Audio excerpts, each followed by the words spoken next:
lot of math for me. Speaking of time, we see figures from the past iterations of Smash, including Melee, Brawl, Wii U. In these two fellows right here, XL0 and Negi, one of the team kills that we have in the losers bracket, you're going to see some Daisy versus Wii Fit Trainer. These guys go way back. Starting tournament play for XL0, I believe it was 2006. So they're Melee players, pretty much. Well, they started their play in Melee. Competitive play. Be a little bit more specific. And they're trying to keep on climbing on Ultimate. You know, they've both made top 8 consistently, but getting those, you know, top 4, those number 1s or number 2s has been much more difficult for them here. XL0 for a long time, one of the best players in Smash 4. Having a little bit more difficulty. Then again, there's a lot of people that have been stepping up to the plate and actually playing better overall. And Negi, one of those guys that you gotta respect whenever you play them in bracket. You know, he's a top player in his own right.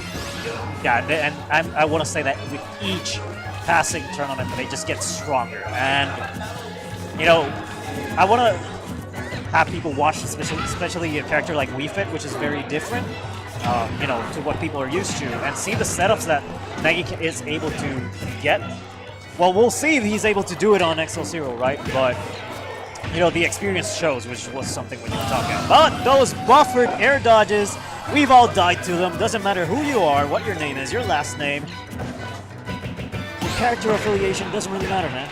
Yeah, and that forward tilt actually taking XL0 off the ledge with another forward. They're trying to get him out. The soccer ball's not going to connect so far. XL0 taking a pretty good lead so far. Deep breathing activated by Negi. Ooh, okay. It was an excellent parry, but, you know, not buffering the correct move there. Oh, dash attack almost killing. That was 17% out of the buff dash attack. Wow, they weren't kidding. That deep breathing is good. I should try it. It's so good. New Wii Fit Trainer main is what you're saying? Oh, I'm gonna have to look at the movement. Look at that dash attack. Did you see that? He's went black. Man, this is something I was talking about in the first rounds of the tournament with some of the other players here in Puerto Rico.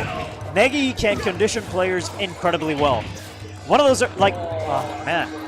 Oh man, he's done this twice. 2 SDs in this game. But back on the conditioning point, right? There we saw with just dash attacks, like XL0 didn't really take an option, and he's like, okay, the moment I saw you take one, you're conditioned to, this is specifically what I want you to do, I'm just going to dash attack in your face and kill you. And it's something that we've been seeing from the first starts of the round, where he would just jump in place on the ledge. We might see that here in this game. On recovery, he would empty hop in front of your shield, as waiting for your option. If you, depending on what he does, there's going to be a punish. Negi taking him up to 75%. Again, unfortunate SDs. 2 SDs in the same game so far. Actually trying to slowly but surely climb his way back up to try to get this game out of XL0, but he's not going to take it. It's not going to be easy for him. Turn it drop into a Z drops for days. Trying to go for another deep breathing, but XL0 is right in front of him. He needs no mercy in that regard. Deep breathing again actually activated. That's a forward air, and the deep breathing actually coming into effect one more time. It's looking really good so far. Salutes the sun. Another comment that I wanted to make are those parries. Negi has been getting a lot of good parries in this game. Unfortunately, the Nair connects for XL0, and he takes the win. Hopefully, this second time around, we don't see those SDs from Negi, which is very unfortunate. Yeah, I want to say from Peach specifically, like XL0, right? But from Peach specifically, they always look for those recovery options where you don't jump instantly or dodge instantly when you're falling from the ledge, and they would float in place and kill you with a specific option, like what we saw there with that Nair at the end. Peach was also doing it as well. If players are able to play around that, I mean opponents are able to play around that, they can avoid those types of kills that, you know, would be unfortunate on their side. And losers top 8 round 1. Going down to Kalos this time around. Negi's counter pick. Mess is joining us, sorry. Anyway, hello, back. And we're back.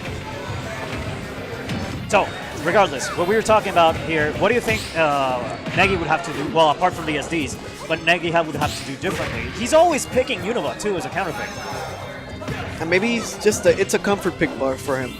Well, the way that he's playing as XL0 is actually pretty good so far. He's making sure that he needs to jump whenever he needs to, making sure as well. And those parries are really going to be key for punishing XL0's attacks. Oh boy, that was a good shot. Yeah, the crown. Pretty much just trying to cover those landing options, right?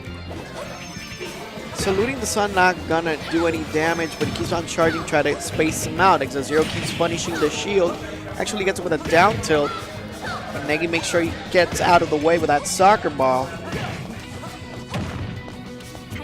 What do you think this stage is actually working out? What would you say this stage actually would work out in favor for Negi? Because it's still something I'm trying to guess, pretty much as we've been going in through this set, and actually in the previous match as well. I've been trying to think as well. It could be the fact that the stage is not that wide, so it's easier to actually get the kills on the side. But again, as I mentioned before, there's just people that really like a certain stage. Doesn't matter if it's a wrong counter pick for it or not. Maybe it's just a comfort pick for Negi. He feels at home at this stage. And it can happen. And we see him that he's playing pretty well so far. Engaging in that deep breathing as well. Dodging that turnip gracefully as well. But those buffs on Wii Fit Trainer, they've been, incredibly strong, really. The Jab 3 having those longer bury times means you can go for, stronger options to get hits from there. Instead of trying to follow the opponent's DI after the bury ends, going for the up air, for example. You gotta be careful, XL0 had the Stitch face, not quite there. Dash attack! Connecting and actually taking the stock. Ooh, that shield my was god, the shield pressure. Tiny. Ground to the face. It's 26%. This is the last stock each. And one of the things we need to notice from XL0 as well is, again, with that shield, there's been an incredible shield pressure with Peach's aerials that he's been doing. And, you either have to look for a parry at the end or just drop shield and take the hit. Because if you're not careful with XL0's shield pressure, you're gonna lose that. Yeah, but actually parrying the back air this time around actually gets him off. Right. And this is a change that XL0 actually did from the first set that he played against Seon. So this is a good change by him, actually applying more pressure with that back air. He needs to be careful because Wii Fit Trainer has a couple of moves that actually do a lot of shield damage. Especially with the buff thing. Deep breathing. Deep breathing? Yes. Wii Fit Trainer limit is what you call it. He grabs the turnip in mid-air, but actually the hip toss actually goes across the stage. Tosses the turnip, but XL0 actually catches it back. Crown toss to the face. He actually, that was beautiful as well because he actually did the get-up attack, and XL0 actually floated just enough for the get-up attack to not reach him, and pounces him with the crown toss. Not crown toss, the crown attack thing.